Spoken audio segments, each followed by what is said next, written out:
পৃথিবীর যে রাষ্ট্রগুলোতে মুসলমান নিগৃহীত নির্যাতিত হচ্ছে সেখানে সবচাইতে বড় অভাব হলো দ্বীনি প্রতিষ্ঠান নাই।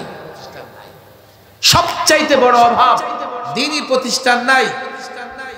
ইরাকে সাদ্দাম হোসেনকে শহীদ করে দিয়ে ইরাক দখল করেছে, সাদ্দাম নিজে অসংখ্য দ্বীনি প্রতিষ্ঠান বন্ধ করে দিয়েছে।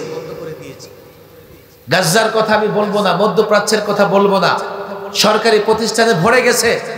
আর মধ্য প্রতিষ্ঠানে বড় লোকের সন্তানেরা সব আমেরিকা ইউরোপে পড়াশোনা করে।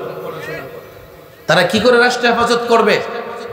আমি বারবার বলি, একাধিকবার বলি, এই যে মাদ্রাসা, বিশেষ করে কওমি মাদ্রাসা, এখানে শুধু আলেম তৈরি করে না, এখানে যারা পড়াশোনা করে শুধু ইমানের হেফাজত করবে এমন না, রাষ্ট্রের হেফাজত করবে। বলে এক্সাম্পল কোথায়?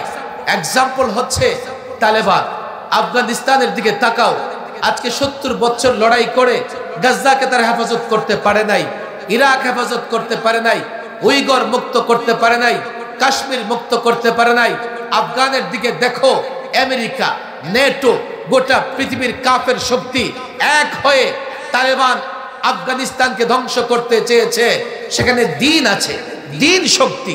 এ মুসলমান বুঝো, ইসলাম শক্তি।